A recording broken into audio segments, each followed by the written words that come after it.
बिस्मिल्लाहिर्रहमानिर्रहीम। अस्सलाम वालेकुम। आज मैं आपको शेजवान राइस बनाना सिखाऊंगी। तो इसके लिए हमें चाहिए चावल 750 ग्राम। ये पहले से उबले हुए होने चाहिए और ठंडे होने चाहिए।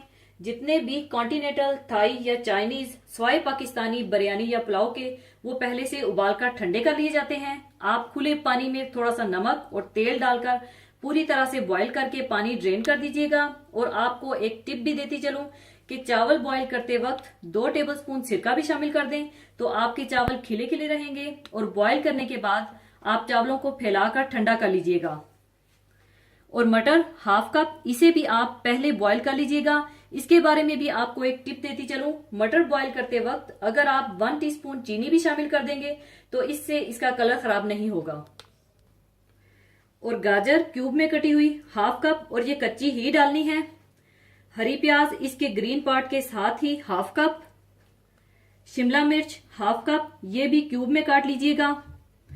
स्वीट कॉर्न हाफ कप, ये ऑप्शनल है, अगर आप नहीं डालना चाहते तो ना डालिए। हरी मिर्च 3 अदद बिल्कुल बारीक कटी हुई। अदरक कटी हुई 1 टेबलस्पून। लहसुन 1 टीस्पून।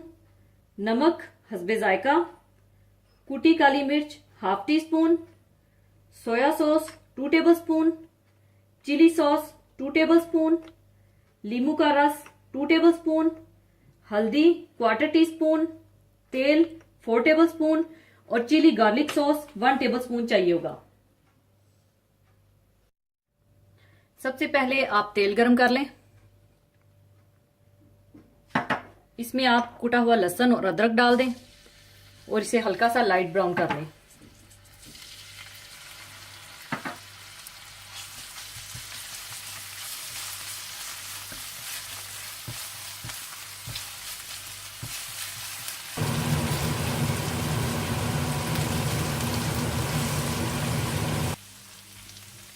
जब अदरक लहसुन हल्का सा लाइट ब्राउन हो जाए तो आप इसमें गाजर डाल दें,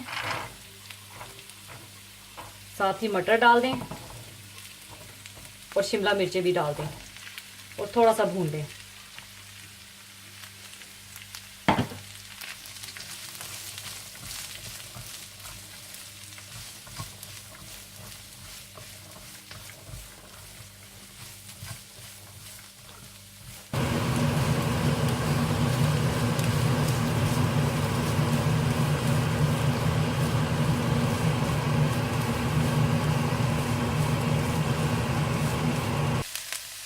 और साथ ही आप इसमें स्वीट कॉर्न भी डाल दें।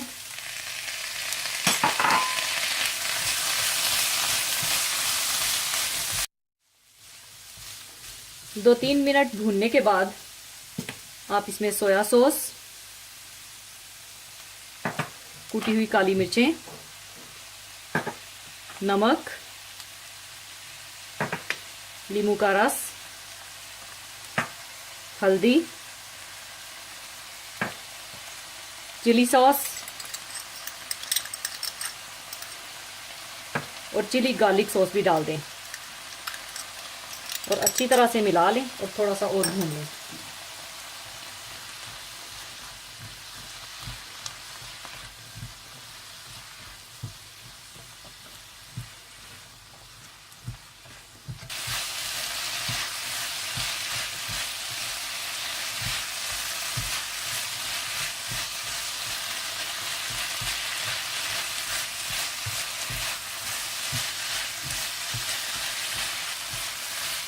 तीन 4 मिनट भूनने के बाद आप इसमें बॉइल्ड राइस डाल दें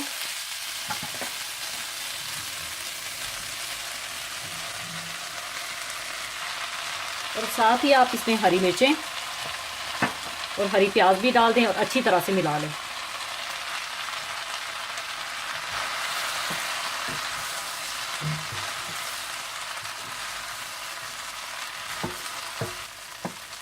और इस तरह से अच्छी तरह से आप मिला लें।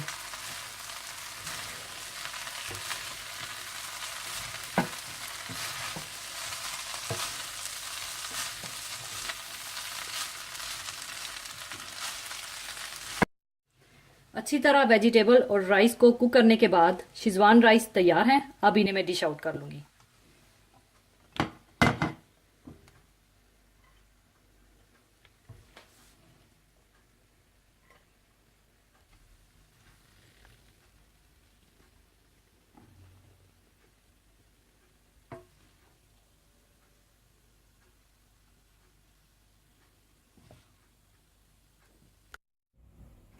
लीजिए, शेजवान राइस तैयार है।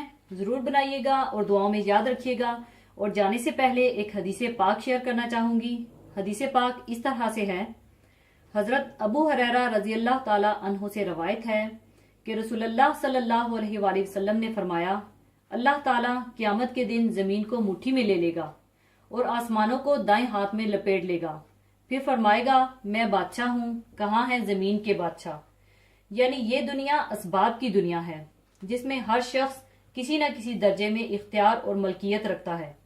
ये इसी इख्तियार का सबब है कि हम में से कोई मालिक बनता है और कोई ममलूक। इस दुनिया का हकीकी मालिक और बादशाह अल्लाह ही है, लेकिन वो अपनी हिकमत से जिसको चाहता है एक इंतहाई महदूद बादशाहत इंतहाई बेहकीकत मुद्दत के लिए अता फरमाता है। यकीनन एक दिन आना है जब ये दुनिया लपेट दी जाएगी। इस दुनिया का हकीकी मालिक जो इसका खालिक है, उसकी बादशाहत जाहिर हो जाएगी। फरमाने बारी ताला है, कहो कि ए अल्लाह, बादशाही के मालिक, तू जिसको चाहे बादशाही बख्शे और जिससे चाहे छीन ले, और जिसको चाहे इज्जत दे और जिसे चाहे जलील करे। हर तरह की भलाई तेरे ही हाथ है और बेशक तू हर चीज पर कादिर है। एक और जगह फरमाया, बेशक जमीन तो अल्लाह की है, वो अपने बंदों में से जिसे चाहता है उसका मालिक बना देता है। यानी अल्लाह की तरफ से इंसान को ये मलकियत इसलिए दी जाती है कि उसे आजमाए। लेकिन इंसान को जब इस हकीर मलकियत का नशा चढ़ता है तो वो अपने आप को हर दूसरी मखलूक से बरतरो बाला समझने लगता है। फिर इनमें से कोई अपने आप को सबसे बड़ा मालिक मैं हूं का नारा लगा बैठता है और गर्के आब कर दिया जाता है। कोई तख्त को ठोंक कर अपने आप को बड़ा होने का दावा करता है और रातों रात तख्त से तख्ता की तरफ गामजन कर दिया जाता है। कोई इस तरह इस मलकियत से महरूम कर दिया जाता है कि 2 गज जमीन को भी कुएं यार में नहीं मिलती। और अल्लाह ही का हुक्म पहले भी और बाद में भी है। यानी हवा और पानी का मोहताज ये इंसान इस बात को नहीं देखता कि उसकी जिंदगी की डोर इसके हाथ में नहीं है। वो एक कठपुतली की तरह है जो उस वक्त हरकत में आती है जब उसकी डोर हिलाई जाती है, वरना अपनी जगह बेहिसो हरकत पड़ी रहती है। ये आती जाती सांस जो बज़ाहिर इंसान के अपने इख्तियार में है, वो भी अल्लाह ही की मर्जी के ताबे है। जिस वक्त उसका हुक्म आ जाता है तो गई सांस वापिस नहीं आती और दम भर में चलता फिरता वजूद बेदम होकर खत्म हो जाता है। हर दौर में फिरौन मौजूद हैं। जिस तरह पिछले फिरौन ने अल्लाह की जमीन को फसाद से भर दिया था, इसी तरह हर दौर के फिरौन इसी पहले फिरौन के नक्शे कदम पर चलते हुए अल्लाह के बंदों पर जुल्म जबर करते हैं। बाज औकात इनका अंजाम भी इसी पहले फिरौन की तरह इबरतनाक बना दिया जाता है और बाज औकात इनको ढील दी जाती है। लेकिन क़यामत के रोज अल्लाह फरमाएगा, कहाँ हैं जोर वाले, कहाँ हैं तकब्बुर करने वाले। और फिर हर मुतकब्बर अपने अंजाम को पहुंचेगा। और इसी के साथ मैं आपसे इजाजत चाहूंगी। अपना बहुत ख्याल रखिएगा, दुआओं में याद रखिएगा। अल्लाह हाफिज।